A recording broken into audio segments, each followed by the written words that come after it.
nos hable a través de este tema, que sea para edificación. Vamos a orar. Padre Celestial que estás en los cielos, te damos gracias, Señor, en esta hora que nos permites estar aquí, Señor, reunidos, Padre Celestial, para estudiar tu palabra, Señor. En el nombre de Jesús, venimos poniendo, Señor, este tema, esta enseñanza, Señor, este discipulado virtual, Señor, a través de esta aplicación, Señor, para que tú, Señor, nos vengas a equipar, Padre Celestial. Oramos en este momento para que tu gracia, tu misericordia sea derramada, Señor, sobre nuestras vidas, Señor. Te pedimos en el nombre de Jesús que bendigas a cada hermano, Señor, aquellos que están próximamente a conectarse, Señor. Te pedimos que tomes el control, Señor, que Padre Celestial, que esta enseñanza sea edificación, Señor. Oramos en este momento, Señor, por la situación que estamos atravesando, Señor. Ponemos toda circunstancia en tus manos, Señor. Oramos por la ciudad, oramos por el estado, Señor, para que tú sigas tomando el control, Señor, que nos sigas cuidando, nos sigas protegiendo, Señor, nos sigas, Dios amado, cuidando, Señor, de toda situación, de toda circunstancia, Padre. Nos ponemos en tus manos en el nombre de Jesús, Señor. Te pedimos que tomes el control en este momento, Señor. Padre Celestial, Señor, seas tú, Señor, obrando de una manera especial, Padre Celestial. En el nombre de Jesús, Señor, ponemos esto en tus manos, que todo obre para bien, Señor. Hágase tu voluntad, Señor. Hágase tu perfecta voluntad, Señor. Ponemos nuestras vidas en tus manos, Señor, y que seas tú en todo momento, Señor, tomando el control de toda situación, de toda circunstancia, Padre. En el poderoso nombre de Jesús, Señor, te lo pedimos todo. Amén y amén. Gloria a Dios. Pues hermanos, bienvenidos a todos los hermanos que se han conectado, ¿verdad? Vamos a estudiar este tema y al final vamos a dar el tiempo a las preguntas. Amén. Para que de alguna manera podamos entender y que todo quede claro, ¿verdad? El tema no es muy largo, siempre tratamos de hacerlo una hora. Gracias a todos por la perseverancia de conectarse eh, a la hora pues indicada. Gracias por el esfuerzo. Amén. Sabemos que algunos no se han conectado porque todavía están trabajando o están haciendo algunas labores importantes, ¿verdad? Pero que en el transcurso de los minutos se van a ir conectando algunos, pero vamos a entrarle con todo en el nombre de Jesús. El tema, amén, como les había anunciado, ¿verdad? El día de ayer o antier, ¿verdad? Eh, eh, Se llama las vestiduras sacerdotales, amén. Las vestiduras sacerdotales o las vestiduras sacerdotales, ¿verdad? Dios les bendiga grandemente, ¿verdad? Sé que ahí en casa de mi hermano Héctor está la familia junta, ahí están todos conectados, gloria al Señor, ¿verdad? Porque están, pues, estamos ahí conectados todos para escuchar la palabra del Señor, amén. Ya les mandé el link a todos los hermanos de la iglesia, ¿verdad? Esperemos, ¿verdad? Que haya más solvencia de tiempo para que se conecten en los próximos minutos, ¿verdad? Pero vamos a arrancar porque el tiempo avanza, son las 8:11 y estamos, ¿verdad? Como les dije, procurando que el tema sea de una hora para dar unos minutos a las preguntas y poder, poder, pues, que quede claro todo. Las vestiduras sacerdotales, amén. Ahí usted lo puede ver en la pantalla. Dice Apocalipsis 1:5, y de Jesucristo el testigo fiel, el primogénito de los muertos y el soberano de los reyes de la tierra, al que nos amó y nos lavó de nuestros pecados con su sangre y nos hizo reyes y sacerdotes para Dios su Padre. A él sea la gloria e imperio por los siglos de los siglos. Amén. Entonces, este versículo de Apocalipsis viene a confirmar la existencia de una nueva generación de sacerdotes, ¿verdad? Eh, por eso es que dice, ¿verdad? De Jesucristo, el testigo fiel, el primogénito de los muertos, el soberano, el que nos amó, nos lavó, nos limpió de nuestros pecados. Dice, nos hizo reyes y sacerdotes para Dios, su Padre. A Él sea la gloria e imperio por los siglos de los siglos. Amén.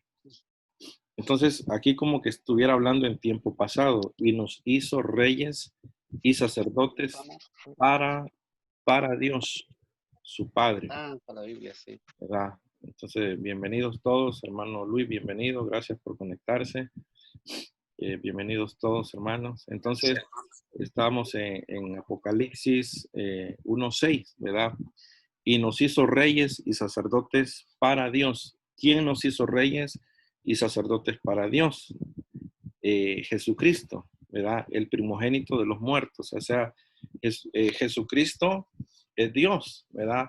Es el Hijo de Dios, pero a la misma vez es Dios, ¿verdad? Porque dice la palabra que en el principio era el verbo era con Dios y el verbo era Dios, ¿verdad? Entonces, tenemos que tener bien en claro que Jesucristo es Dios. No solamente es Hijo de Dios, sino que Él es Dios. Por eso es que hablamos de la Trinidad. Padre, Hijo, Espíritu Santo, un solo Dios. Pero que Jesucristo desempeña una función como hijo y esa función, ¿verdad? Él vino a la tierra, ¿verdad? Para constituirse como el Salvador de toda la humanidad. Pero él vino con muchas virtudes. Por ejemplo, él vino como apóstol, él vino como profeta, él vino como evangelista, él vino como pastor, él vino como maestro. O sea, Jesucristo traía los 5 ministerios. Dice Hebreos, y tenemos al sumo apóstol, Jesucristo, ¿verdad? Y la gente decía que él era profeta, ¿verdad? Porque Jesucristo profetizó, ¿verdad? No quedará piedra sobre este templo. Entonces él ejerció una función profética, ¿verdad? Y ejerció también una función evangelística, ¿verdad? Que él vino a buscar las almas perdidas, ¿verdad? Y también él vino a funcionar en un ministerio pastoral, ¿verdad? Porque dice la palabra que él es el buen pastor, ¿verdad? Y el buen pastor dio su vida por todas las ovejas, ¿verdad? Y él vino también a desarrollarse en un ministerio magistral, porque los fariseos le decían maestro, nunca le dijeron señor, siempre le decían maestro, porque los fariseos la doctrina de los fariseos no le permitían reconocerlo como el Señor, como el Salvador, ¿verdad? O como Dios, sino que el nombre que le daban era maestro, ¿verdad? Por eso es que en los 4 evangelios, Mateo, Marco, Lucas y Juan, los fariseos siempre le decían, maestro, ¿qué opinas tú de esto? Maestro, ¿qué es esto? ¿Verdad? Hay fariseos que se convirtieron al cristianismo, pero bajo de agua, ¿verdad?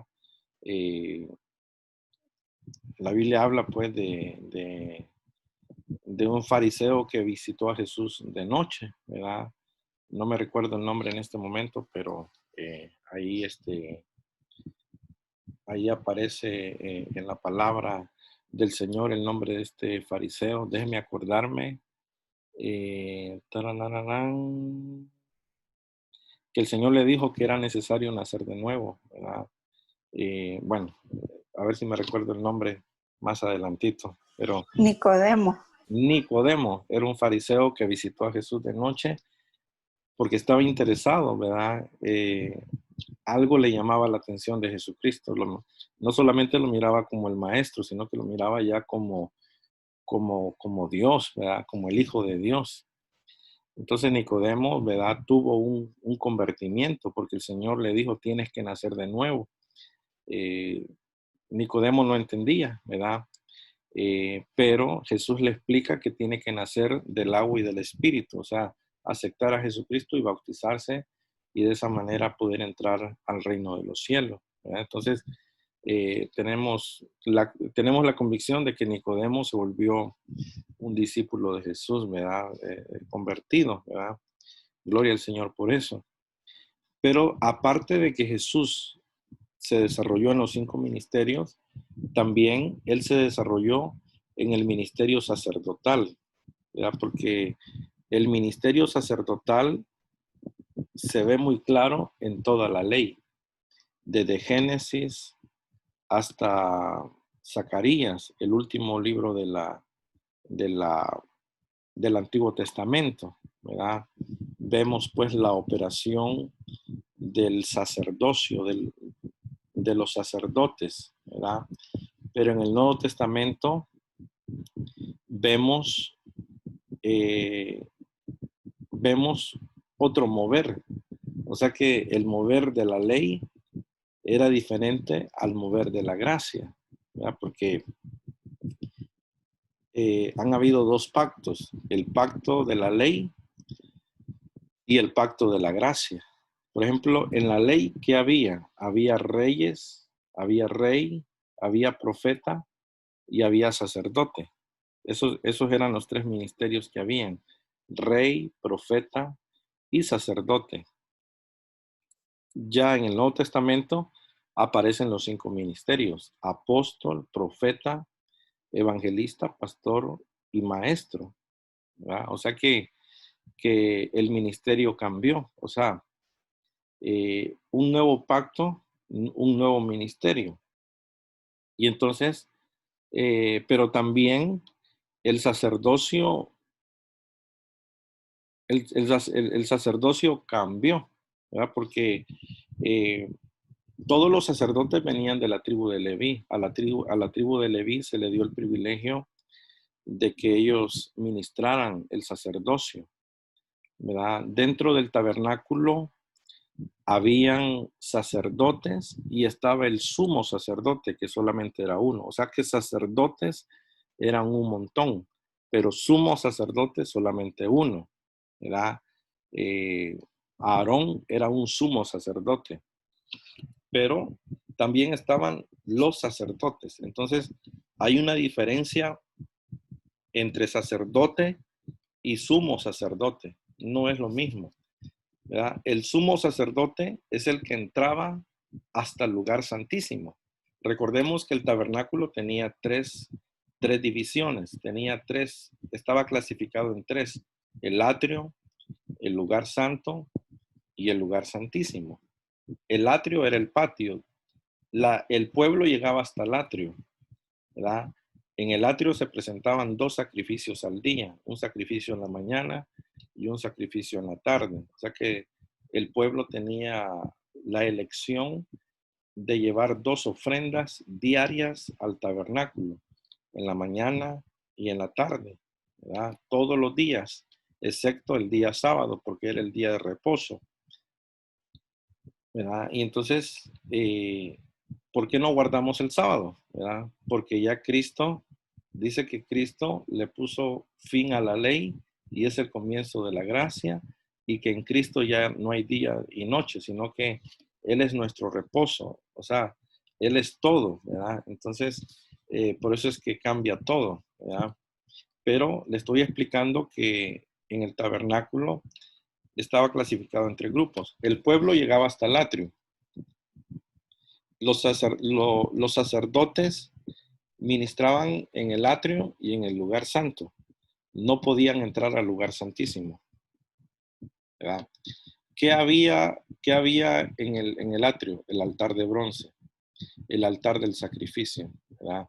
Ahí en el atrio degollaban los corderitos, degollaban los becerros, y ahí pues se se ejecutaban los sacrificios para Dios, ¿verdad? O sea que a través de Jesucristo los sacrificios desaparecieron porque Cristo vino a sustituir todos esos sacrificios, ¿verdad? Por eso es que ya los sacrificios de sacrificar animales, ya eso ya es inválido, ya es en vano, no, ya no tiene significado. La persona puede caer en un juicio si lo hace porque está menospreciando y rechazando el sacrificio que Jesucristo hizo, Él fue el Cordero inmolado, ¿verdad? Porque hay iglesias todavía que siguen haciendo sacrificios, ¿verdad? Aquí en Novato, California, una iglesia pentecostal cristiana, ¿verdad? Eh, Convocó una asamblea un día domingo y el pastor públicamente degolló un cordero en el altar, ¿verdad? Como un sacrificio a Dios, ¿verdad? Entonces, eso realmente pues no lo ampara la Biblia porque ya no estamos en el tiempo de la ley, estamos en el tiempo de la gracia y que los sacrificios que Dios pide es un corazón constrito y humillado, un corazón arrepentido, ¿verdad? Es lo que el Señor pide, ¿verdad? Dice el Señor, ¿de qué me basta tanto sacrificio? Lo que yo quiero es obediencia y no tanto sacrificio, ¿verdad? Mejor es la obediencia que el montón de sacrificio, ¿verdad? Entonces, todo cambió, ¿verdad? Entonces, los sacerdotes, ministraban en el atrio y en el lugar santo, ¿verdad? En el lugar santo estaba el candelabro, ¿verdad? Eh, eh, el candelabro es una especie de 7 lamparitas, ¿verdad? Que representan los 7 espíritus de Dios y que ahora representan las 7 iglesias. En el lugar santo estaba la mesa de los panes de la proposición, o sea, eh, se cambiaban los panes diariamente. Habían 2 hileras de pan, de 6 y 6, una hilera de 6 y otra hilera de 6, que esos panes era figura de la palabra del Señor. Por eso es que ahí se junta el 66, 66, que viene a representar los 66 libros de Dios, ¿verdad? O sea, de alguna manera, 66 libros Dios permitió que fueran canonizados. Yo sé que hay más libros, que hay más escritura, ¿verdad? Pero Dios permitió que 66 libros fueran canonizados y concuerda con las 2 hileras de pan que tenía el lugar santo, ¿verdad? En la mesa de los panes, una hilera de 6 y otra hilera de 6. Entonces, si juntamos los dos 6, es 66, ¿verdad? Por eso dice la palabra de Dios, no solo de pan vivirá el hombre, sino que de toda palabra que sale de la boca del Señor. Y entonces, en el lugar santísimo estaba el arca del pacto. El arca del pacto contenía 3 elementos adentro: la piedra, la vara y el maná, que es figura del Padre, Hijo, Espíritu Santo, ¿verdad? Las tablas, las piedras de la ley, que es esas tablas son las que Dios le dio a Moisés en el monte Sinaí, escrito por el dedo de Dios, los 10 mandamientos, ¿verdad? Estaban ahí adentro del arca del pacto. Los 10 mandamientos que cuando Jesús vino, Él los resumió en 2: amarás a Dios y amarás al prójimo, ¿verdad? De esto depende todos los mandamientos, toda la ley y todos los profetas. O sea que cambió todo, ¿verdad? Porque hay mucha gente que sigue el protocolo de los 10 mandamientos, ¿verdad? No matarás, no adulterarás, no aquí, no allá. Está bien, son bíblicos los 10 mandamientos, pero Jesús lo vino a resumir en 2, ¿verdad? Amarás a Dios con toda tu mente, con toda tu alma, con todas tus fuerzas y amarás a tu prójimo como a ti mismo. De estos 2 depende toda la ley, dependen todos los mandamientos, depende todos los profetas de estos 2 mandamientos. O sea, dos mandamientos. Bien fácil, el Señor fue práctico, vino a resumir todo y lo hizo práctico para que nosotros tengamos una vida práctica, ¿verdad? Tengamos un cristianismo práctico, sencillo, sin tanto ritual, sin tanta religiosidad, sino que práctico. O sea que si amamos a Dios y amamos al prójimo, pues vamos en la voluntad que Dios quiere, ¿verdad? Que vayamos, ¿verdad? Pero si nosotros tenemos rencor hacia el prójimo, tenemos pues soberbia o menosprecio, por más que cantemos, por más que dancemos, por más que hablemos en lenguas, ¿verdad? Pues no vamos a llegar a la plenitud que Dios quiere que lleguemos, ¿verdad? Eh, entonces es bien claro todo esto, ¿verdad? Entonces, dentro del arca del pacto estaban las tablas, ¿verdad? La vara y el maná. El maná es Jesucristo y la vara representa al Espíritu Santo, ¿verdad? Que la vara es como una especie de guía, ¿verdad? Pero en el lugar santísimo solamente podía entrar el sumo sacerdote una vez al año. Entonces, un año tenía el sumo sacerdote para consagrarse. O sea, si en el lugar santísimo él entraba y tenía un mal pensamiento, él caía muerto. O sea, tenía un año para santificarse, para purificar su alma, para purificar sus pensamientos, para purificar su vida completamente, porque él iba a representar al pueblo. Más bien dicho, él era el responsable de interceder al Padre para el perdón del pueblo. Si el sumo sacerdote salía vivo, significaba que Dios había perdonado el pecado de todo el pueblo de Israel. Pero si el sumo sacerdote salía muerto, lo jalaban, ¿verdad? Con una cabulla, con una pita, no sé cómo se dice en México, ¿verdad? Había pues como una especie de hilo que lo jalaban y pues lo enterraban porque no había dado la talla, ¿verdad? Entonces, en el nuevo pacto, Cristo es el sumo sacerdote. Jesucristo es el sumo sacerdote y entonces el ministerio Leví termina y comienza un nuevo ministerio, que es el ministerio de la iglesia. El ministerio de la iglesia. ¿Verdad? Entonces, nosotros no solamente somos una simple iglesia, no solamente somos simples hermanos, no solamente somos, ¿verdad?, seguidores de Jesús, no. También se nos dio vestiduras sacerdotales,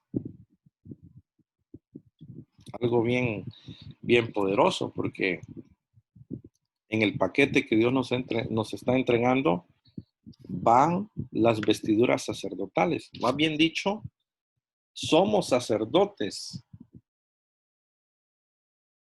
a través de Jesucristo, ¿verdad? Jesucristo nos dio luz verde para que alcancésemos el sacerdocio. Entonces, por ejemplo, cuando nos reunimos, es la reunión de los sacerdotes, es la reunión del sacerdocio, mujeres y hombres, ¿verdad? Porque en el nuevo pacto califican hombres y mujeres, y niños, jóvenes y niños. En el antiguo pacto solamente hombres podían ser sacerdotes, solamente hombres.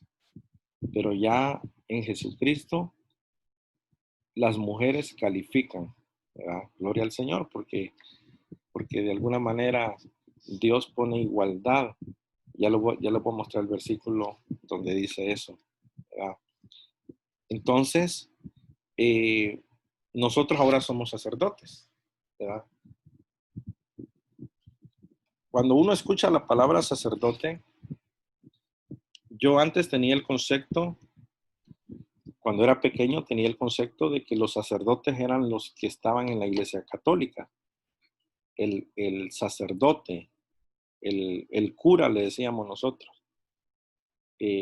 Decía la gente, pues voy a ir a confesarme con el sacerdote. Y entonces uno, ¿verdad? Yo tenía la idea de que un sacerdote era alguien que tenía la túnica, las vestiduras largas en la iglesia católica. Y la realidad, pues, que ellos son sacerdotes. Pero eh, si alguien no sabe de la Biblia y todo esto, y uno le dice, hermano, tú eres sacerdote, se puede asustar, se pueden desmayar, ¿verdad? Porque a lo mejor no han entendido el término sacerdote, ¿verdad?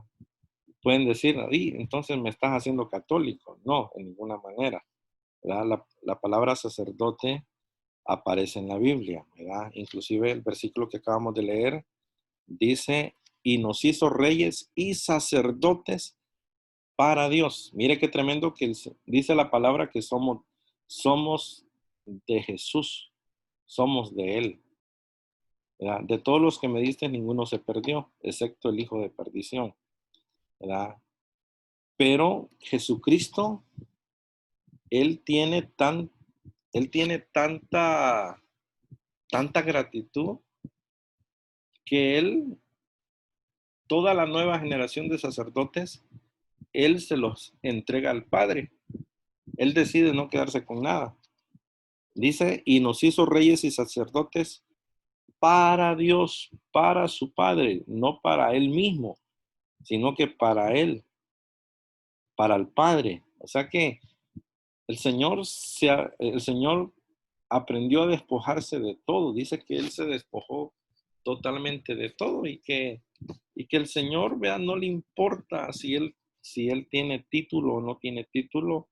Él llegó al nivel de despojarse que inclusive a nosotros nos entrega en manos del Padre, como queriendo decir, Padre, o sea, son míos, ¿verdad? Porque somos propiedad de Jesucristo. Fuimos comprados por medio de sangre, ¿verdad?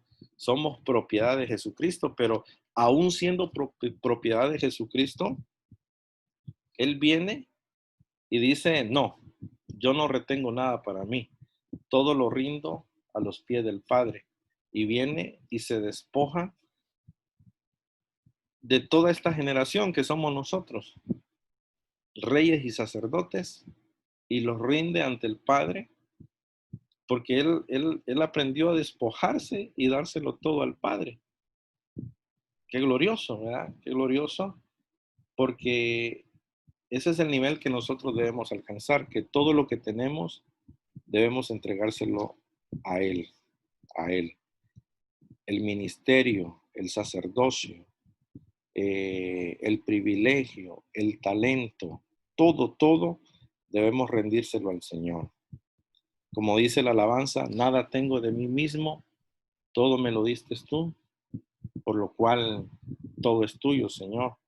¿Verdad? Entonces, ¿qué pasa cuando un cristiano inmaduro se adueña de su talento? ¿Verdad? O le pone condiciones a su talento. Realmente no lo está rindiendo a los pies del Señor, ¿verdad? Porque uno tiene que llegar al nivel y a la madurez de entregárselo todo al Señor. Decirle, Padre, ¿verdad?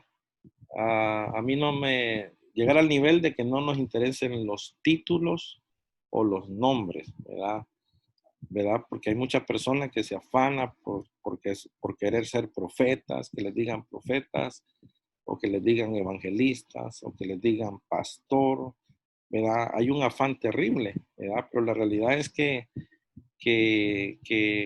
el título no lo hace a uno nada, pues más que si uno se descuida, uno se puede llenar de vanagloria y de soberbia, ¿verdad? Pero nosotros debemos, ¿verdad? Tener la humildad, así como los 24 ancianos que arrojan sus coronas delante del que está sentado en el trono, se postran, arrojan sus coronas y dicen, ¿verdad? Nada tenemos. O sea, han sido colocados en el trono estos 24 ancianos, Y aún así, ellos se sienten inmerecedores. Se quitan sus coronas, las arrojan delante del Cordero y se postran y dicen, somos indignos de estar aquí, ¿verdad? Pero Dios ahí los colocó, ahí los colocó en el trono, ¿verdad? Entonces, hay personas, hay cristianos que van a ser colocados cerca de Dios. Dice, al que venciere, comerá en mi mesa, ¿verdad? Al más que vencedor, se sentará a la par mía. Entonces, realmente es de preguntarnos, ¿verdad? ¿Quién va a ser aquel o aquella que va a estar sentados cerca de la mesa del Señor? ¿Verdad? O sea, es impresionante. Ese día nos vamos a sorprender, ese día nos vamos a dar unas sorpresas grandes y vamos a entender mucho el día que estemos delante de la presencia del Señor, ¿verdad? Porque unos estarán largos y otros estarán cercas, ¿verdad? Eh, pero sigamos aquí, ¿verdad? Sigamos. ¿Qué es un sacerdote? La palabra inglesa sacerdote deriva del griego presbiterio, ¿verdad? Eh, priest, que viene del griego presbiterio o presbítero, que significa anciano. Se usa en todo el Antiguo y el Nuevo Testamento para identificar a una persona que ofrece un sacrificio a Dios. Ahí está la parte interesante, ¿verdad? Eh, Se usa para identificar a una persona que ofrece un sacrificio a Dios. Entonces yo quiero que te quede grabado esto, ¿verdad? O sea, tú calificas para ser un sacerdote. ¿Cuáles son los requisitos para ser un sacerdote?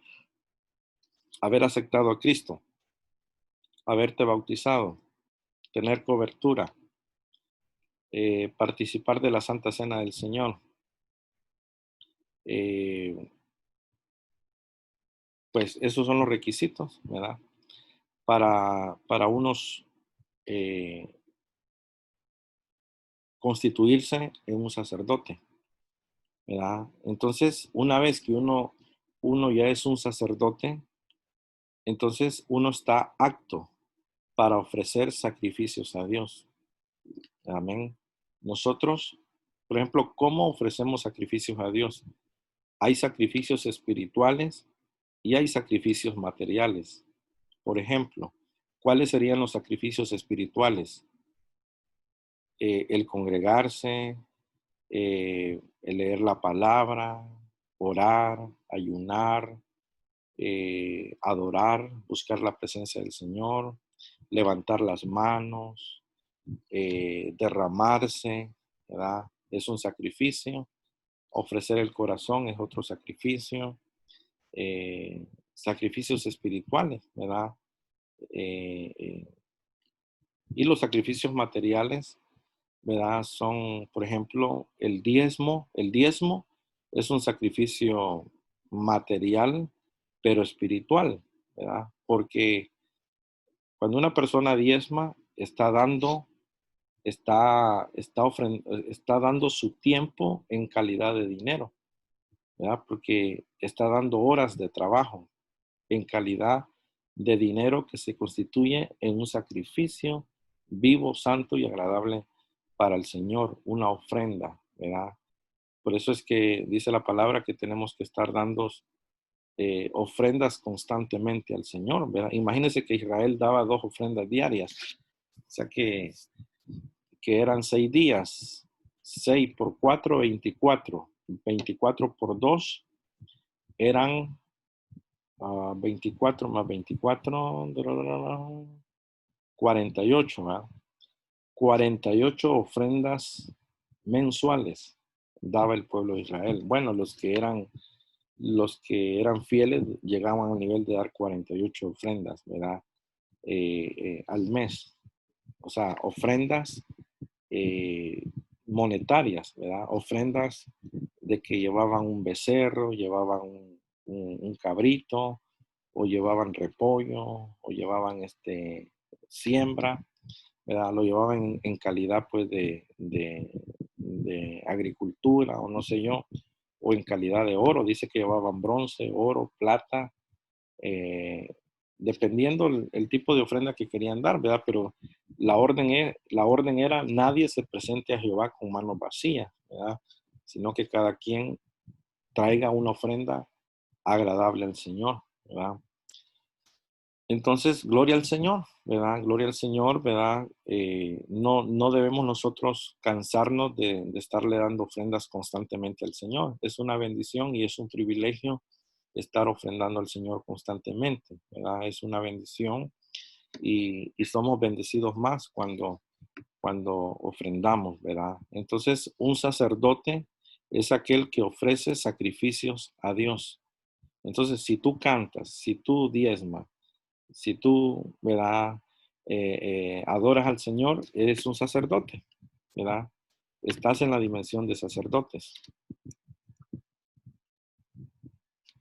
Dice Gálatas 3:27, porque todos los que habéis sido bautizados en Cristo, de Cristo estáis revestido. Ya no hay judío ni griego, no hay esclavo ni libre, no hay varón ni mujer, porque todos vosotros sois uno en Cristo Jesús.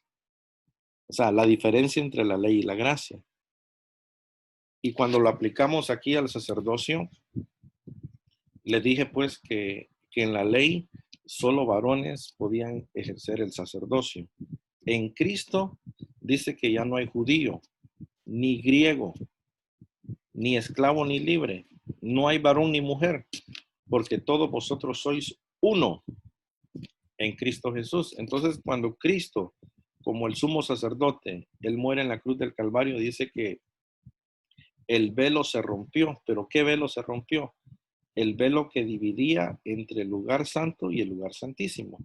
Ese velo se rompió para que todos tengamos acceso desde el atrio hasta el lugar santísimo. ¡Qué bendición! Porque nadie podía entrar al lugar santísimo más que el sumo sacerdote y que tenía que ser santo. Y entonces ahora nosotros tenemos acceso al lugar santísimo. ¿Pero dónde está el lugar santísimo? El lugar santísimo está en todas partes. Si tú te hincas en el baño, ahí tú puedes entrar al lugar santísimo. El lugar santísimo, nosotros podemos abrir la puerta dimensional donde quiera que estemos. Tú puedes estar en el carro, estacionarte, cerrar tus ojos y decirle, Señor, quiero entrar a tu presencia en este momento. Y entonces tú entras automáticamente al lugar santísimo, ¿verdad? Al lugar santísimo, ¿verdad? El lugar santísimo no es aquí el altar, ¿verdad?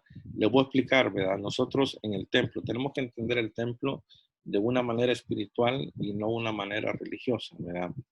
Eh, eh, Cuando nosotros venimos al templo, ¿verdad? Está la entrada de la puerta, luego están las sillas y luego está el altar, ¿verdad? El altar. Entonces, ¿por qué tenemos un altar en el templo? ¿Verdad? El altar es algo, ¿verdad? Que es un aposento y un aposento es el lugar más alto, ¿verdad? Entonces nosotros figurativamente hacemos una tarima que representa el lugar más alto, ¿verdad? El lugar más alto que es un aposento, ¿verdad? Representa un aposento donde nosotros figurativamente, ¿verdad? Lo consagramos y lo consagramos y lo entendemos de que se está constituyendo en una casa de Dios, ¿verdad? Pero así como la presencia de Dios está en el templo, así la presencia de Dios la podemos encontrar, la podemos buscar en todo, en cualquier parte, en la calle, en el cuarto, ¿verdad? Porque dice la palabra que Dios ya no habita solamente en templos, sino que Dios, la tierra está llena de la presencia de Dios y donde quiera que nosotros nos humillemos, ahí está el Señor, ¿verdad? Entonces, cuando nosotros venimos al templo, nosotros respetamos el altar que le hemos presentado al Señor, ¿verdad? En el altar, ¿verdad? Es un altar que ha sido consagrado al Señor, pero literalmente no es el lugar santísimo, sino que el lugar santísimo es, es espiritual. O sea, el velo se rompió para que todos tengamos acceso al lugar santísimo. El lugar santísimo es cuando tú llegas a la presencia de Dios. Es cuando tú te desconectas de la tierra y te conectas a la presencia de Dios. Y eso lo podemos hacer solo a través de la oración, solo a través de la búsqueda. No hay otra manera para llegar al lugar santísimo. No podemos llegar mecánicamente, no podemos llegar con los ojos abiertos, no podemos llegar a la presencia de Dios indiferente. No se puede. A la presencia de Dios se tiene que llegar con un corazón constrito y humillado, y entonces automáticamente estás en el lugar santísimo. La diferencia es que nosotros podemos llegar en calidad de pecadores. En cambio, el sumo sacerdote llegaba en calidad de santidad. Nosotros llegamos en calidad de pecadores porque vamos a la presencia de Dios y a veces vamos con malos pensamientos. A veces estuvimos una hora antes enojados, estuvimos discutiendo, estuvimos peleando, estuvimos molestos, estuvimos amargados, estuvimos tristes, estuvimos juzgando, estuvimos pensando, estuvimos maquinando, no sé yo, ¿verdad? Y de repente sentimos la presencia de Dios y nos conectamos al lugar santísimo y entonces no morimos. ¿Por qué? Porque el Señor dice que nos dio acceso aceptando nuestra condición humana y pecaminosa. Por eso es que el lugar santísimo se constituye en un lugar de misericordia. Acerquémonos para alcanzar misericordia, dice. Acerquémonos al trono de la gracia para alcanzar el oportuno socorro y alcanzar misericordia. Entonces, nosotros llegamos al lugar santísimo, primer lugar, para alcanzar misericordia. Una vez que el Señor nos perdona, nos limpia, nos lava con su sangre, entonces tenemos que convertirnos en verdaderos adoradores, en espíritu y en verdad, adorar al Padre en el lugar santísimo, ¿verdad? Y una vez que le hemos adorado, entonces podemos pedirle, pero no podemos llegar a la presencia de Dios y pedirle. No se puede. Primero, hay que alcanzar misericordia. Segundo, hay que adorar. Y tercero, pues ya hay casi luz verde de que pidamos, ¿verdad? Dice, vosotros pedís y no recibís porque pedís mal, porque hay un orden para pedir. No, no solamente es apresurarse y pedir ya. Eso no funciona así, ¿verdad? Dios es un Dios de orden, ¿verdad? Eh, eh, ¿verdad? El sumo sacerdote, para pedir perdón por el pueblo, tenía él que ser inspeccionado, tenía que él adorar, tenía que presentar el incienso, tenía que hacer muchas cosas para después pedir, y no por él mismo, pedir por el pueblo, ¿verdad? Entonces se completaba el ciclo de ritual, y entonces Dios, si salía humo, ¿verdad? Es que Dios era la señal de que Dios había perdonado al pueblo y que lo que había pedido el sumo sacerdote, ¿verdad? Era concedido por Dios, ¿verdad? ¿Verdad? Entonces, cuando pedimos bien, hay poderosas respuestas de Dios, ¿verdad? Por eso es que para pedir, primero hay que estar bien conectado con la presencia de Dios para que venga un respaldo poderoso del Señor. Entonces, en este versículo queda claro de que delante del Señor no hay varón ni mujer, ¿verdad?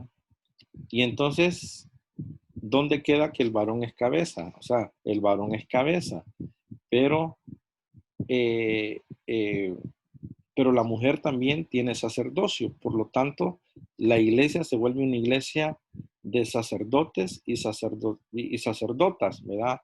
Ofreciendo sacrificio. Por eso es que la mujer ahora puede predicar, ¿verdad? Puede predicar. Antes no podía, pero a través de Jesucristo la mujer puede predicar. Puede ser pastora, puede enseñar, puede ministrar, puede profetizar, puede cantar, puede dar clases de niños, puede evangelizar, puede hacer todo lo que el hombre puede hacer, ¿verdad? Lo único que no puede ser es apóstola, ¿verdad? Porque dijo Pablo, no le permito a la mujer enseñar al hombre. O sea, esa palabra enseñar es como decir, no le permito a la mujer sobrepasar al hombre o que la mujer mande al hombre en ningún momento, ¿verdad? Sino que la mujer pues aprenda pues a no manejar ese tipo de enseñanza. Dice, no le permito a la mujer enseñar, pero esa palabra enseñar es como el apóstol Sergio Enrique lo explicó la vez pasada, que tiene que ver con la enseñanza apostólica. O sea, no le permito a la mujer ya manejarse en una atmósfera apostólica, ¿verdad? Sino que ahí pues tiene que ser, ¿verdad? Un varón, ¿verdad? ¿Verdad? Porque en la iglesia de Corintios se daba mucho desorden, ¿verdad? Se daban que las mujeres mandaban a los hombres, ¿verdad? Entonces había matriarcado. Entonces Pablo tuvo que establecer el orden, ¿verdad? Porque las mujeres no dejaban hablar a los hombres, ¿verdad? No dejaban hablar a los que llevaban la palabra, siempre estaban contradiciendo, siempre estaban tomando la palabra. Entonces viene Pablo y se molesta, y entonces él bajo la guianza de Dios, por eso es que él dice, no permito a la mujer enseñar en público, ¿verdad? Si alguna pregunta tiene, guarde silencio y en casa pregunte a su marido, ¿verdad? Pero esa palabra enseñar no es como una prédica, sino que no le permito a la mujer sobrepasar la autoridad de los apóstoles, ¿verdad? Porque las mujeres de Corintio estaban sobrepasando la autoridad apostólica. Entonces, no, pues decían los apóstoles una cosa y las mujeres decían otra cosa. Entonces, no se estaban sujetando a la palabra apostólica. Por eso es que viene Pablo y establece, pues, ese, eh,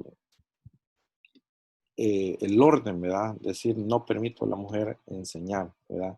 Claro que algunos lo agarraron como doctrina y hay iglesias en la actualidad que la mujer pues no habla, está en silencio, ¿verdad? Porque Pablo dice, ¿verdad? Pero la realidad es que nosotros tenemos que escudriñar las palabras en hebreo y en griego, ¿verdad? Porque esa palabra enseñar se dice didasco, que es enseñar, pero hay otra enseñanza que es apostelo, viene de apóstol, ¿verdad? Que eso solamente se le dio a los apóstoles, ¿verdad?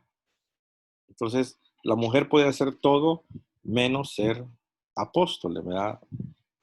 Sabemos que estamos en un desarrollo de apóstoles buenos y apóstoles falsos, ¿verdad? Hoy en día hay muchas apóstolas, ¿verdad? Apóstolas. Aquí en el área de la Bahía hay dos apóstolas que son pues famosas y están ahí pues tienen bastante gente, tienen pues mucha gente que las siguen y son fundadoras de muchas iglesias y son apóstolas, ¿verdad? Pero nosotros pues bíblicamente no reconocemos el apostolado en una mujer, ¿verdad? Sigamos aquí. Éxodo 28:4. Entonces vamos a entrar a las vestiduras sacerdotales. Mire, me llevé bastante tiempo solo en la introducción. Gloria al Señor. Éxodo 28:4. Las vestiduras que harás son estas: el pectoral, el efod, el manto, la túnica bordada, la mitra y el cinturón. Hagan pues las vestiduras sagradas para Aarón, tu hermano, y para sus hijos, para que sean mis sacerdotes. ¿Verdad? Entonces, el Señor dejó bien claro cuáles eran las vestiduras que iban a usar los sacerdotes, ¿verdad? Entonces, ¿cuántas cosas eran?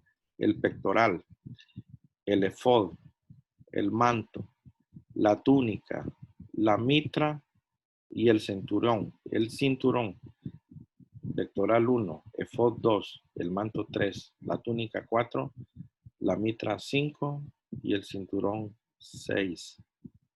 ¿Verdad? Entonces, eran 6 cosas que iban a ah, seis piezas que constituían la vestidura sacerdotal. El pectoral. Ustedes pueden ver aquí en la foto el pectoral era donde llevaba las 12 piedras. Las 12 piedras que representaba las 12 tribus de Israel. Pero aparte de esas 12 piedras, estaban dos piedras, que era el Urín y el Tumín. Pero primero veamos qué es el pectoral. El pectoral es una prenda que el sumo sacerdote llevaba cuando entraba al santuario o que tenía que lucir cuando tomara decisiones importantes. O sea que el sacerdote cuando iba a tomar decisiones importantes tenía que llevar el pectoral.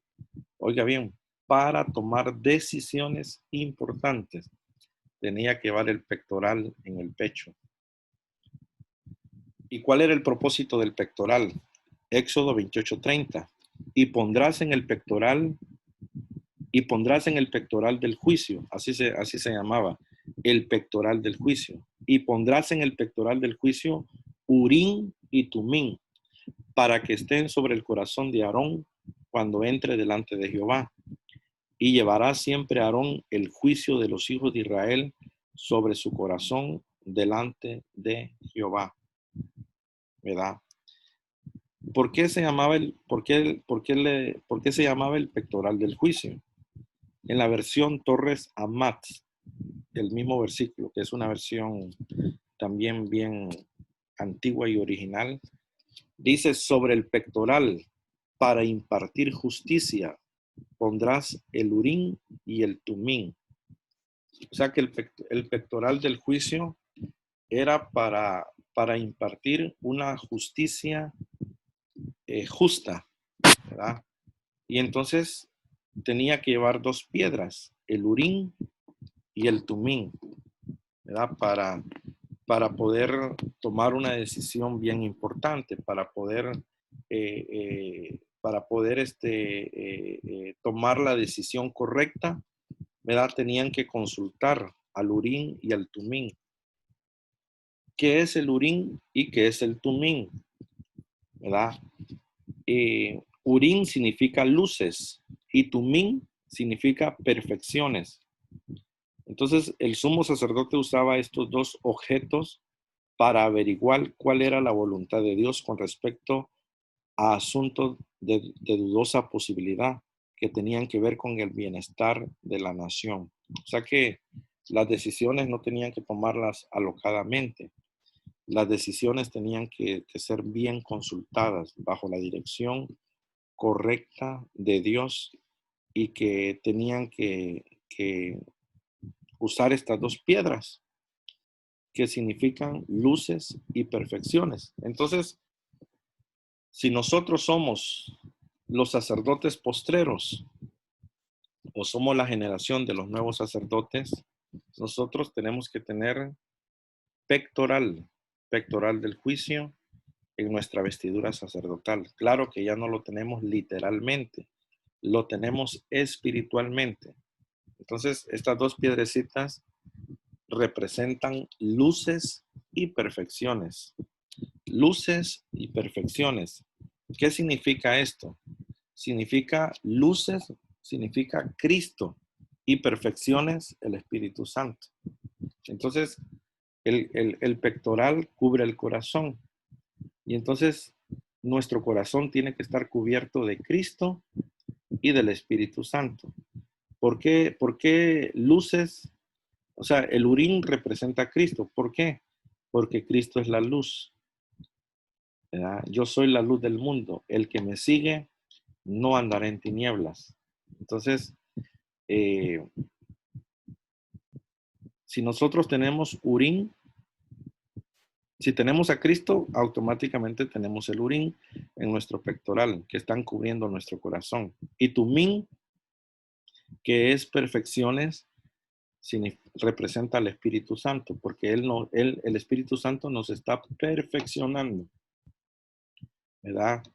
hasta que todos lleguemos a la perfección, ¿verdad? Entonces, el Espíritu Santo es figura, ¿verdad? Del Consolador perfecto, ¿verdad? Entonces, Él nos perfecciona.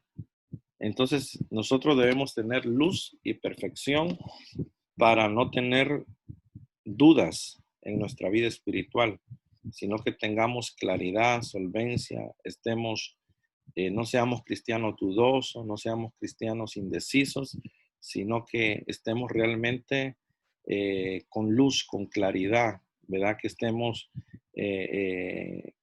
pues plenos, ¿verdad? Que no estemos llenos de temor, llenos de inseguridad, llenos de dudas o de temor o de todo eso. No, nosotros debemos caminar bajo una dimensión de alumbramiento y de perfeccionamiento, ¿verdad? Bajo Cristo y el Espíritu Santo. Entonces, estas dos piedras las tenemos. Tú tienes en tu pectoral, tú tienes Urín y Tumín.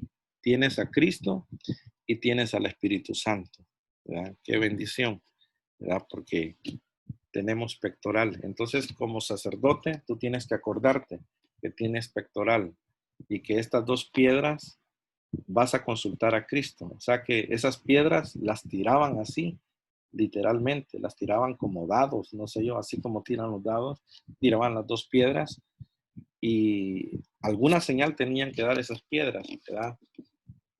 Puede ser que se ponían encendidas o no sé yo, alguna señal daban esas piedras, pero ahora nosotros ya no tenemos que tirar las piedras, ¿verdad? Así como tiran las cartas, no. Ahora nosotros le consultamos a Cristo y al Espíritu Santo, ¿verdad? Claro que tampoco debemos caer en religiosidad, ¿verdad? O le voy a consultar a Cristo y al Espíritu Santo y voy a excluir al pastor, voy a excluir a la pastora o voy a excluir a la iglesia. No, no se trata de caer en una religiosidad, de consultar a Cristo y al Espíritu Santo y excluir las autoridades o las coberturas. No, se trata de hacerlo espiritualmente, ¿verdad? De decirle, Señor, ¿verdad? Guíame, ¿verdad? Guíame en esta decisión que voy a tomar, guíame, Señor, ¿verdad? Y también, ¿verdad? Pedir consejo ministerial, ¿verdad? Para tener un equilibrio espiritual, ¿verdad? Porque hay gente, ¿verdad? Que caen en religiosidad y son guiados por Dios, ¿verdad? Y nadie lo saca de ahí, ¿verdad? Es que Dios me guía y solo Dios, y empiezan a menospreciar las coberturas, empiezan a menospreciar, ¿verdad? Las coberturas, y entonces los extremos son malos, debemos nosotros siempre tener el equilibrio, ¿verdad? Porque desde el momento que Dios puso pastores, por eso dice, sujetaos a vuestros pastores, ¿verdad? Entonces, también hay que sujetarse a las autoridades espirituales, ¿verdad? Entonces, para tener también una asesoría y un consejo, ¿verdad? Para que haya un equilibrio perfecto, ¿verdad? Proverbios 4:23 dice, sobre toda cosa guardada, guarda tu corazón, porque de él mana la vida, ¿verdad? Sigamos. Entonces estaba el turbante. El turbante no era para estar turbado. El turbante era una especie de casco, una especie de eso que en la actualidad se ponen pues eh, los hindúes se ponen así un trapo en la cabeza, es como en forma de un turbante. Entonces el sacerdote tenía un turbante en su cabeza. Zacarías 3:1 me mostró al sumo sacerdote Josué, el cual estaba delante del ángel de Jehová, y Satanás estaba a su mano derecha para acusarle. Oiga bien, me mostró al sumo sacerdote Josué, el cual estaba delante del ángel de Jehová, y Satanás estaba a su mano derecha para acusarle. Y Josué estaba vestido de vestiduras viles, y estaba delante del ángel. Y habló el ángel y mandó a los que estaban delante de él diciendo, quitale esas vestiduras viles. Y a él, eh, y a él le dijo, mira que he quitado de ti tu pecado y te he hecho vestir de ropas de gala. Después dijo, pongan mitra limpia en su cabeza, o sea, pongan turbante limpio sobre su cabeza. Y pusieron una mitra limpia sobre su cabeza y le vistieron las ropas y el ángel de Jehová estaba en pie. Entonces, este sacerdote eh, sus vestiduras habían sido atacadas, ¿verdad? Porque se habían vuelto vestiduras viles de acusación. Porque ¿quién lo estaba acusando? Satanás. Dice que el ángel estaba a la mano, eh, dice que Satanás estaba a su mano derecha para acusarle. Entonces tenía vestiduras viles. Estaba siendo acusado, pero que Dios le dijo al sacerdote, mira que he quitado de ti tu pecado y te he hecho vestir de ropas de gala. Después dijo al ángel, pónganle mitra limpia sobre su cabeza. Y pusieron una mitra limpia sobre su cabeza. Entonces, ¿qué representa la mitra? ¿O qué representa el turbante? Representa, ¿verdad? El casco de protección, ¿verdad? Porque eso sirve para cubrir la mente. Dice Corintios 10:5, derribando argumentos y toda altivez que se levanta contra el conocimiento de Dios y llevando cautivo todo pensamiento a la obediencia de Cristo, llevando cautivo todo pensamiento. Entonces, nosotros necesitamos turbante, necesitamos mitra, o sea, pero no religiosamente de que nos vamos a poner un trapo en la cabeza y nos vamos a enrollar así, no, sino que espiritualmente debemos ponernos, ¿verdad? Una mitra en nuestra cabeza, decirle, Señor, bueno, tenemos, porque somos sacerdotes, tenemos una mitra y que esa mitra nos permita derribar todo pensamiento que no provenga de Dios. Y nosotros tenemos que estar llevando cautivo todo pensamiento a la obediencia de Cristo, porque los dardos van a la mente, ¿verdad? Dardos de confusión, dardos del enemigo para desanimarte, dardos para sacarte de la iglesia, dardos de un montón de dardos, ¿verdad? Y eso va a la mente. Por eso es que nuestros pensamientos tienen que ser canalizados y ser llevados a la obediencia de Cristo, ¿verdad? Porque si no, esos pensamientos nos pueden bombardear y nosotros podemos caer, ¿verdad? Podemos tomar malas decisiones por confusión de pensamiento, ¿verdad? Y eso es terrible. Nosotros debemos llevar cautivo todo pensamiento, porque cuando un pensamiento, ¿verdad?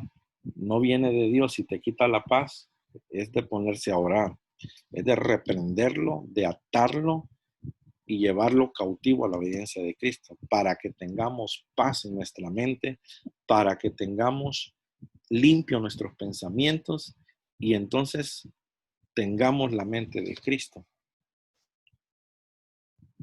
¿verdad? Vamos a seguir aquí.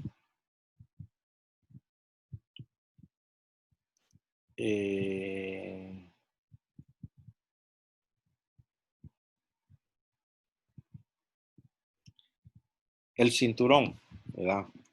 Entonces vimos el pectoral, la mitra y ahora vamos con el cinturón. El cinturón era parte de la vestidura sacerdotal. Dice Éxodo 28:4. Las vestiduras que harán son estas: el pectoral, el efod, el manto, la túnica bordada, la mitra y el cinturón. El cinturón. Entonces, ¿qué representa el cinturón? ¿Verdad? Cuando nosotros vemos la armadura de Efesios 6, dice, pónganse el cinturón de la verdad. Pero el cinturón es para ceñirse, ¿verdad? Es para ceñirse el cinturón. Y entonces encontramos varios cinturones, ¿verdad? encontramos el cinturón del servicio. O sea que como sacerdotes tenemos cinturón y entonces dice la palabra en San Juan 13:4. Jesucristo se levantó de la cena, se quitó su manto y tomando una toalla se la ciñó, o sea, en forma de cinturón, se la ciñó. Luego puso agua en su lebrillo y comenzó a lavar los pies de los discípulos y a enjugarlos con la toalla con que estaba ceñido, ¿verdad? O sea que el Señor se puso a servir. O sea, dice que tomando una toalla se la ciñó, ¿verdad? Luego puso agua en el lebrillo y comenzó a lavar los pies de los discípulos y a enjugarlos con la toalla con que estaba ceñido. O sea, el cinturón del servicio, ¿verdad? Entonces dice aquí Isaías 3:18, aquel día quitará el Señor el atavío del calzado, las redecillas, las lunetas, y en lugar de los perfumes aromáticos vendrá hediondez, y cuerda en lugar de cinturón, y cabeza rapada en lugar de la compostura del cabello, en lugar de ropa de gala, ceñimiento de silicio y quemadura en vez de hermosura, ¿verdad? Esto es cuando Dios se enojó con se enojó pues con Judá, con Sión, ¿verdad? Y el Señor le dice, pues en vez de perfumes le vendrá hediondez, ¿verdad? En vez de cinturón le vendrá cuerda.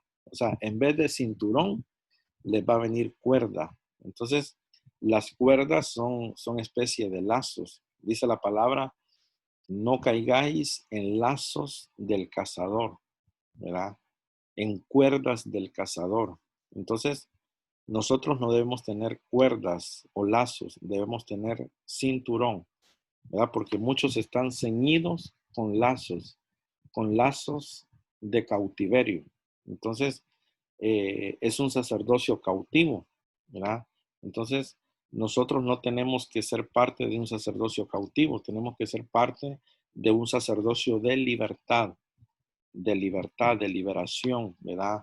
Somos libres, ¿verdad? Somos libres y no debe haber cuerdas en nuestro sacerdocio, pero aquí, ¿verdad? El Señor le dice, ¿verdad? A Jerusalén, ¿verdad? En vez de tu cinturón, se te va a dar cuerda, ¿verdad? Cabeza rapada en vez del cabello largo, ¿verdad? Eh, eh, en vez de ropa de gala, silicio. Va a haber quemaduras en vez de hermosura, ¿verdad? Entonces, nosotros debemos tener, ¿verdad? Un cinturón espiritual, ¿verdad? Un cinturón que nos va a activar a servir más al Señor, ¿verdad? No un lazo que nos va a atar, sino que un cinturón, ¿verdad? Que nos va a permitir servir más al Señor. Dice Eclesiastés 10:18, por la pereza se cae la techumbre y por la flojedad de las manos se llueve la casa, por la flojedad de las manos, por la flojedad. Entonces, cuando no hay cinturón, hay flojedad. ¿Qué pasa cuando uno se pone un pantalón y no se pone el cinto, ¿verdad? O la faja. Hay flojedad, ¿verdad? Uno se le puede caer el pantalón o una hermana se pone una falda y la falda es floja y usan un cinto para que esté apretadita la falda. Pero ¿qué pasa, verdad? Cuando no hay cinto puede haber flojedad. Y dice la palabra, por la flojedad se puede caer la casa. Entonces, no podemos ser una iglesia floja, tenemos que ser una iglesia diligente, una iglesia que no le da lugar a la pereza, sino que fervientes en espíritu, ¿verdad? Buscando al Señor todo el tiempo, ¿verdad? Dándole el tiempo al Señor, buscando de Él, humillándonos delante de Él, trabajando fervientemente por el Señor, ¿verdad? Entonces, de esa manera, nosotros no le vamos a dar cabida a la flojedad.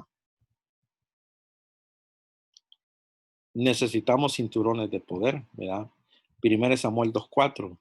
Los arcos de los fuertes fueron quebrados y los débiles se ciñeron de poder. Y los débiles se ciñeron de poder.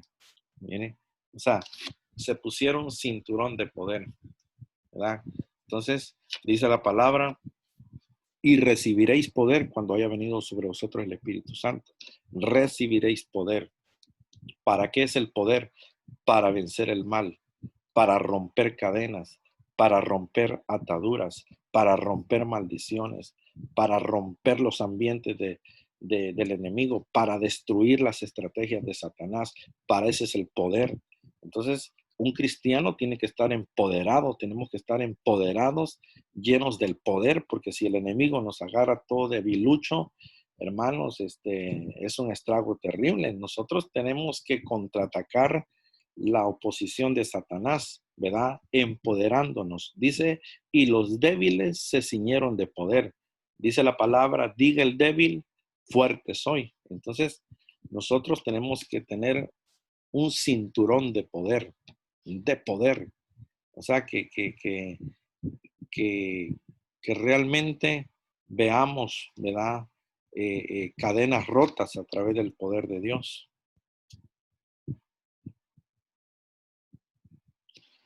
Gloria al Señor.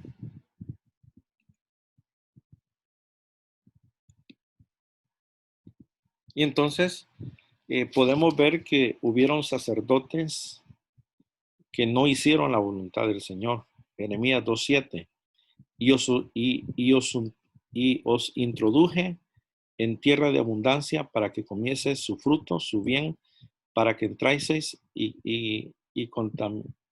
pero entraste y dice, y contaminaste mi tierra e hiciste abominable mi heredad. Mire qué tremendo. Los introduje, dice el Señor, en tierra de bendición para que comiese su fruto de bien. Pero ustedes, dice, entraron y contaminaron mi tierra e hicieron abominable mi heredad. Los sacerdotes no dijeron, ¿dónde está Jehová? Y los que tenían la ley no me conocieron. Y los pastores se rebelaron contra mí. Y los profetas profetizaron en nombre de Baal y anduvieron tras lo que no aprovecha. Imagínense que el Señor los introdujo a la tierra de abundancia. ¿Y qué pasó? Los sacerdotes no preguntaron dónde está Jehová, no consultaron a Jehová. Dice que los pastores se rebelaron contra Dios. Los profetas se fueron en pos de Baal. Y entonces era un desastre terrible. Llegó un momento que el pueblo de Israel estaban de cabeza los sacerdotes, pastores, profetas, realmente estaban mal, ¿verdad? Por eso es que le estoy dando algunos versículos de que los sacerdotes no hicieron la voluntad del Señor. Por eso es que el Señor pone a los sacerdotes a llorar. Dice Joel 2:16, reunid al pueblo, santificad la reunión, juntad a los ancianos, congregad a los niños y a los que maman. Salga de su cámara el novio y de su tálamo la novia. Entre la entrada y el altar, oiga bien, entre la entrada y el altar lloren los sacerdotes, ministros de Jehová, y digan, perdona, oh Jehová, a tu pueblo, y no entregues al oprobio tu heredad, para que las naciones se enseñoreen de ella. Porque ¿qué han de decir entre los pueblos? ¿Dónde está su Dios? Mire qué tremendo. Entre la entrada y el altar lloren los sacerdotes ministros de Jehová, pero este lloro, y el Señor dice, y digan, o sea, los sacerdotes, y digan, perdona, oh Jehová, a tu pueblo, y no nos entregues al oprobio, ¿verdad? Entonces, era un lloro de pedir perdón, ¿verdad? Y de rogarle al Señor que no cayeran en oprobio, ¿verdad? Entonces, en alguna manera Dios demandó a los sacerdotes que hicieran todo esto, porque los sacerdotes tendían a ser carnales. O sea, los sacerdotes, ellos se les olvidaba realmente la espiritualidad. Estaban más interesados en los rituales que hacían que en lo que realmente Dios pedía. Por eso es que nosotros, como la nueva generación de sacerdotes, nosotros debemos hacer la voluntad del Señor, ¿verdad? Tenemos vestidura, tenemos pectoral, tenemos urín y tumín, tenemos el cinto, tenemos la mitra, ¿verdad? Tenemos toda la vestidura, ¿verdad? ¿Para qué? Para que resplandezcamos delante del Señor y seamos los sacerdotes que el Señor nos entregó en manos del Padre, ¿verdad? Porque somos sacerdotes para Jesucristo, pero Jesucristo decide entregarnos al Padre, ¿verdad? O sea que Él nos ofrenda a nosotros, nos ofrendó al Padre para que nuestro sacerdocio sea para el Padre. O sea, lo hacemos para Él, pero Él lo canaliza y lo entrega al Padre, ¿verdad? Entonces, dice 2 Crónicas 5:14, ya vamos a ir terminando. Y no podían los sacerdotes estar ahí para ministrar por causa de la nube, porque la gloria de Jehová había llenado la casa de Dios. Entonces, esta es otra lección que Dios le da a los sacerdotes. Dios los paró a que no ministraran varios días, 8 días. Dios envió la nube con una gloria poderosa que había llenado la casa. Y dice que y no podían los sacerdotes estar ahí para ministrar por causa de la nube. Entonces, ¿qué quería Dios? Que ellos descansaran en su presencia. Entonces, hay tiempo de dar y hay tiempo de recibir, ¿verdad? Porque así es. O sea, uno da y uno recibe.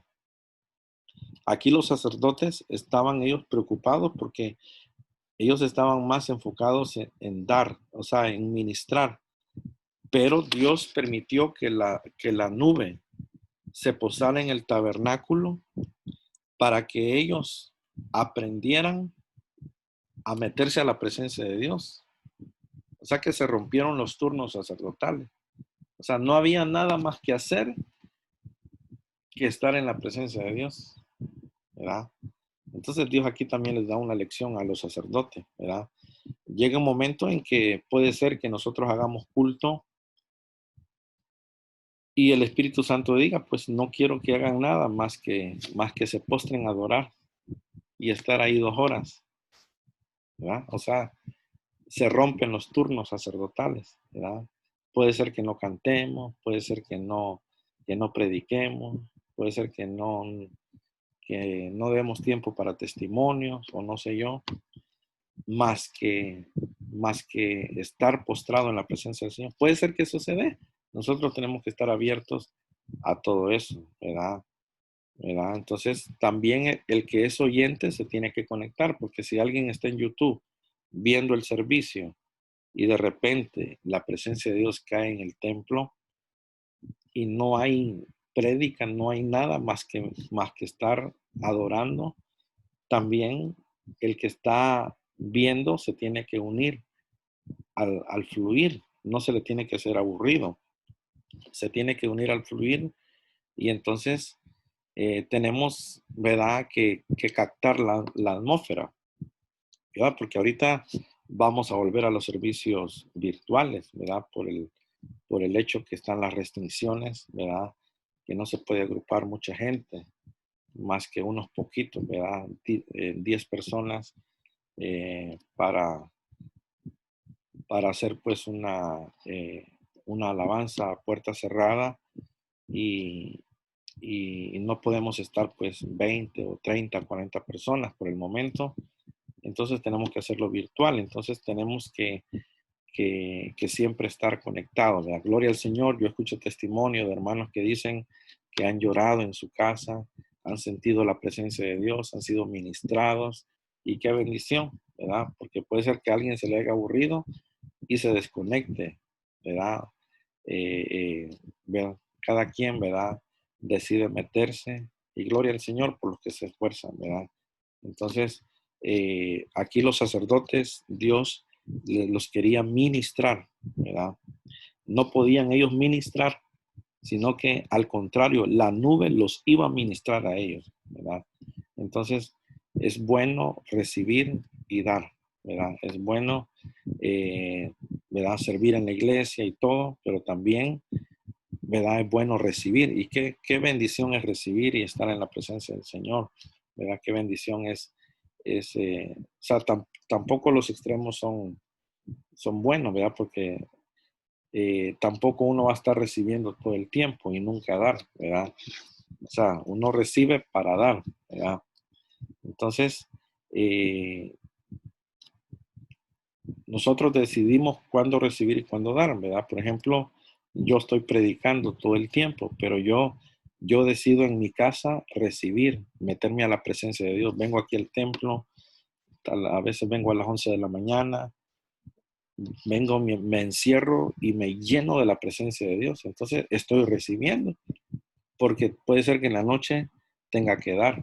Entonces, eh, eh, pero es duro dar y estar bien cargado, estar bien fatigado, estar bien seco, ¿verdad? Es duro. O sea, yo no puedo daría una prédica en la carne si yo no he orado, no he estado reposando en la presencia del Señor. Puede ser, ¿verdad? Que pueda dar una prédica eh, en la carne y pueda herir a muchos, ¿verdad? Entonces, se trata pues de uno dar y estar bien fresco para dar y de esa manera pues nos volvemos sacerdotes equilibrados en el dar y recibir.